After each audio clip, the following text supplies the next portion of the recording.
Okay, everyone, thanks for joining us on this week's call. We've got driver the number 2, Menards, Ford Mustang Dark Horse for Team Penske, Austin Cindric on the call. We head to Richmond this weekend, the penultimate race. Everybody likes to use that word this time of year when it's the next to last. So we see penultimate a lot of the regular season. Austin, of course, already have a spot in the playoffs, the Cup Series, by virtue of his win earlier this year at Talladega. We've got questions lined up, Austin, so I'm just going to dive into questions right off the bat, and we'll just take advantage of the time we've got. Let's kick it off first here with John Newby. John, why don't you start us off? Perfect. Thank you so much. Austin, I have two quick questions for you.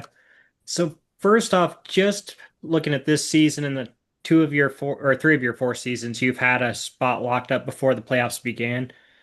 From a base level standpoint, how much does that change your preparation heading into, these final two races of the regular season being locked in as opposed to needing to win in? Yeah, I think in a lot of ways you can almost call it, you have the opportunity to kind of get into playoff mode, if you will, earlier, from a team mentality standpoint, just as far as really executing. The first two rounds of the playoffs are so much about execution, and it's something that I feel like kind of the early part of the summer we really struggled to lock down as a team, and so that's kind of where our minds have been. But as far as how it relates to the years past, I think every year is a bit different. But at the end of the day, it does give you freedom to put pressure on other things, kind of as we move about the summer. But yeah, we are getting into that range of, we kind of have to hunker down and absolutely execute and understand where our performance is at and where our strengths and weaknesses are. So when it does start up in Darlington, we're ready to go. Perfect. And then on a completely wildly different note, I was just curious, have you seen the new Fox Body Performance package for the new Mustangs? And if so, I want to get your thoughts on it. I have not actually. That's news to me. So I think Dan and I might have to talk about that. That sounds pretty cool. Yeah. But yeah, I guess ask me next week. All right, sounds good. All right, yeah, it'll be a Richmond topic. Austin, we can kind of figure it out together. Let's go to Nate Ryan. Go ahead, Nate. Thanks, Dan. Hey, Austin, working on something about strategy and fuel mileage, which seems to have become an overwhelming narrative in Cup in the last couple of months. You've got perspective from racing sports cars. I know, obviously, what happens in IndyCar as well. NASCAR is relatively new for teams in terms of the last several years getting the data where they can, calculate fuel fill and tell driver how much they need to save. How would you say this series is in sophistication level compared to maybe other series you've raced in, and how much goes into all the strategy calculations? Yeah, I wouldn't say it's fair to say that fuel calculations in NASCAR or as a race engineer or a crew chief or as a driver are not very sophisticated, but it's due to the lack of actual data. Now we do have some data, and we have to make estimates based off of the data that we do have, and none of that really happens necessarily in real time, or as in real time as you'd like it to be and as accurate as you'd like it to be. So there's a lot more guessing that goes on in a fuel save situation in the NASCAR Cup Series than really in anything else I've ever driven or been a part of. For example, if I was racing, I mean, hell, probably any other series really. I know what my capacity is. I have it on my dash. I know how much fuel I just used in the last lap, so I can make real-time adjustments as the driver without even getting feedback from my team. The only feedback I really need from my team is how much fuel do you want me to use a lap, and then do we have a code word that defines that? Whereas for us, you can come up with codes and come up with an understanding, but even pace and lap time aren't necessarily the greatest gauges of what that is. So you can spend time on the simulator driving in different ways to get, reads on, what uses what and what's more efficient than what. But as far as fuel used in real time, it is a lot of estimating based off of data. And, the guys that are tasked with that challenge, on top of the pit box and back in the shop, have a lot to overcome. And when you hear guys, just making it on fuel, or running out of fuel at the line, or running out just before, it honestly is so impressive that we're able to get it that close with the resources that I feel like all the teams lack due to the lack of information and data. Yeah, that's what I was going to ask you, is how impressive is that level of precision? And have you seen it like improve over, your 4 seasons in Cup? Like, has it gotten kind of incrementally better? And how many, I don't know if you can give me an idea, but like hours, man hours, how many people are doing that during the course of a race, during the course of a week? Is it something you can estimate? Well, it's constant as far as tracking, mileage throughout the race, but other races are more important than others. Like, Richmond's not going to be a fuel mileage, race at all, because you're going to pit before you need gas at all times. But Daytona, obviously, that can definitely come into play, and some of the bigger racetracks. So that definitely comes up and shows up. But I don't know. I feel like it's one of those things that, if anything, it's gotten more difficult in the last couple of years because there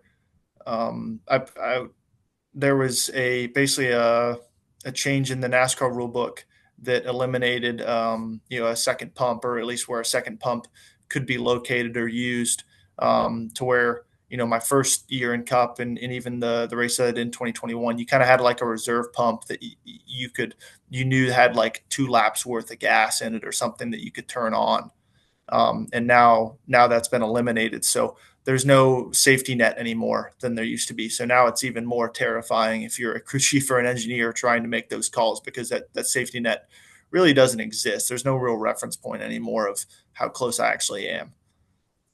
Got it. Thanks, Austin. Thanks, Dan. Thank you, Nate. Let's go to Roy Akers. Go ahead, Roy. Yeah, thank you, Austin. Roy Akers, Skyview Sports. After you've clinched and everything, are you going to race any different this week? You expecting some of the mayhem from some of the guys that are still trying to make their bones and either get into the playoffs, or are you going to throttle? Are you going to try to run up front? Are you going to kind of gauge things? Are you going to try strategy? What is your ultimate goal when you come out of Richmond this week? Yeah, I think Richmond's one of those racetracks that it's you really have nowhere to hide as far as your performance. So, every week, man, I'm trying to win the race. That's going to benefit my playoffs, and that's what I'm paid to do. So, and that's what I want to do. So, as far as that goes, that doesn't really change. That's kind of a constant. But as far as how aggressive we might be on strategy throughout the race, there are definitely some opportunities to change things up. Depending on you want to 1-stop, second and third stage, you want a 2-stop second and third stage, there is an opening, because there's usually is a lot of green flag runs, but because there's a lot of green flag runs and it's such a tricky racetrack, there's not really anywhere to hide if you're not any good. It's a tough racetrack if you're really struggling for performance. All right, Samuel Stubbs, you're up next. Thanks, Stan. Thanks, Austin, for taking the time today. You've driven the Xfinity car, you've driven the Gen 6 car, and today, every week, or not every week, but almost every week, it seems like the conversation with this next-gen car this year has been about dirty air. So as someone who has driven all 3 of those race cars, can you kind of give us insight as to how big the difference is in terms of dirty air? Because it's always been a thing in NASCAR, but it seems like it's exacerbated now with this next-gen car. Yeah, it's definitely a conversation, and I hate to inform everyone that it's not going away. And by that, I mean every racing series that you watch in the world, even if you watch a sprint car race on a dirt track, they're dealing with dirty air. If you watch, hell, I'll drive my go-kart and lose the nose because of aero wash. So that's racing. So yeah, there's definitely certain levels of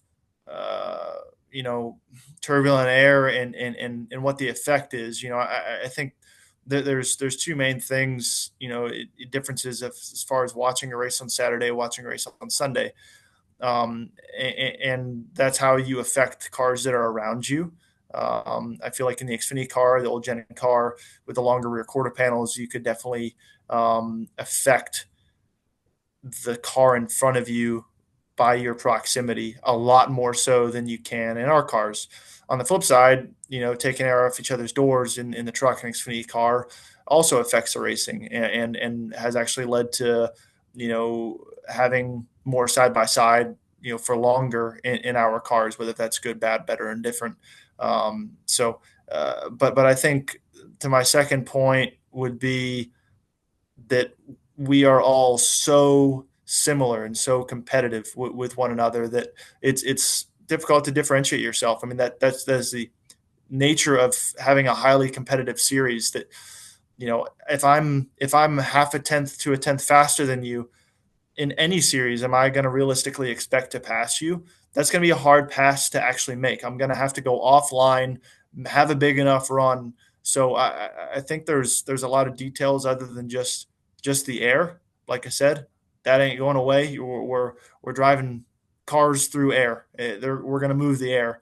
So, but the magnitude of it and the variance, throughout the field, I think that's what creates racing and passing, whether if that's through tire wear or carrying runs or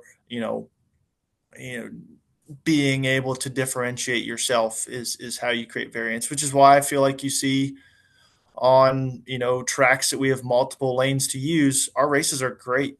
I just got done watching the Richmond race from last fall, and in the heat of the day, we were all over the racetrack running 2 or 3 lanes on the track. It was honestly a really great race, no different than watching a progressive bank track, on the mile and a half stuff. So there's pros and cons to all of it, but that's what's going to change it is giving me somewhere to make myself different than the guy in front of me.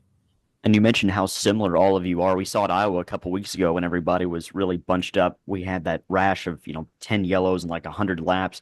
Do you think that uptick in aggression is, especially at a track like Iowa where it was kind of one groove, do you think that uptick in aggression is a direct product of how similar you guys are, maybe on a long run, not being able to make a move, and then you get bunched up and guys see an opportunity and they make a move and you end up wadding up five cars? Do you think that's a product of that, or do you think that's just a natural uptick in aggression in modern racing anyway? I think you're going to get close to the end of the race in any series, and you're going to have an uptick in aggression. I mean, we watched, Watkins Glen and the Xfinity and the Truck Series, and we wrecked a bunch of stuff just because it was the end of the race. So I feel like that is just racing. But yeah, I think the urgency is definitely high. Anytime you have a chance to gain multiple positions, or if you have multiple positions in front of you, I was interesting to me because at the same time I had to pit from the lead and go back to 30th, and I was able to drive through the field because I was able to run different lanes. So it was pretty interesting to see all that. But yeah, if you're locked down and you can't, then you're stuck for sure. So very, very interesting, but otherwise, reckon at the end of the race is just because we're competitive. Thank you. Good luck this weekend. Thanks. Okay, Steven Toronto, go ahead. Austin, we're going to be running the same tire this weekend that we ran at Bowman Gray, Martinsville, North Wilkesboro, and this is also going to be the first time we've run that tire at a track like Richmond, which has the geometry that's not, or a geometry that's different than, say, a bull ring. What do you expect from the tire, given the track shape and how it might influence things in traffic, and then also the other thing was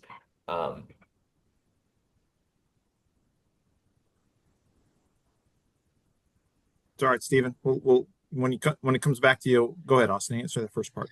Yeah, and I'll ask your question on the tires. So, yeah, we've ran that short track tire throughout the year this year, and it's been a big change on paper, and it's been pretty racy. So I don't expect it to be,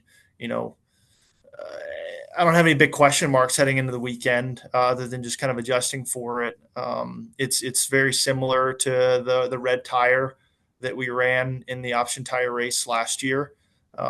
So I expect a lot of similarities in fall off and in balance characteristics to that, and that's kind of what we've been working on as a team to kind of look at. So, yeah, I don't know if I have a favorite or not, but it's yeah, I feel like although on paper it's a pretty big change, it's been able to be pretty racy at a multitude of different styles of short tracks.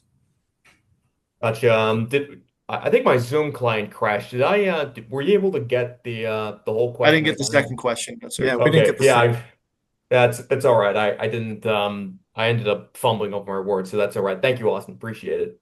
No problem. All right, let's head over to Scotty Powell, WBTW. Go ahead, Scotty. Thank you, Dan. Thank you, Austin, for joining us. One question I want to kind of jump to next week. You obviously are one of the best plate track racers that we have. What can you just kind of give us an inside look at what makes you so good at these drafting tracks? Fast cars, man. I'd like to say it's that simple, and in a lot of ways that it really is. Obviously, I feel like and anybody who's driving a Ford Mustang has a great advantage when we go to these drafting styled racetracks. And Roush Yates, everybody does an awesome job at providing us a complete package for those races. So past that, it's just study and observe and apply. I give a lot of credit to my team and as well as my spotter on the roof, Doug Campbell. So we've been able to do a good job at executing those races and putting ourselves in position. That doesn't mean I haven't been crashed a multitude of times out of the lead, but that wouldn't make me any special because there's been a lot of people who've had that too. So proud of the performance there, but it's never guaranteed a result. That's for sure. And one follow up. Obviously, Gateway is one of the first three races in the playoffs. You got a win there last year. Can you talk about, since we've not been to that track a lot, can you talk about what it takes to get around there to make your car as dominant as you was last year? Yeah, it's a really unique track, just because the straightaways are so long in comparison to the corner radius. So you actually have quite a bit of straight line braking into turn one and double downshifts, double upshifts on exit.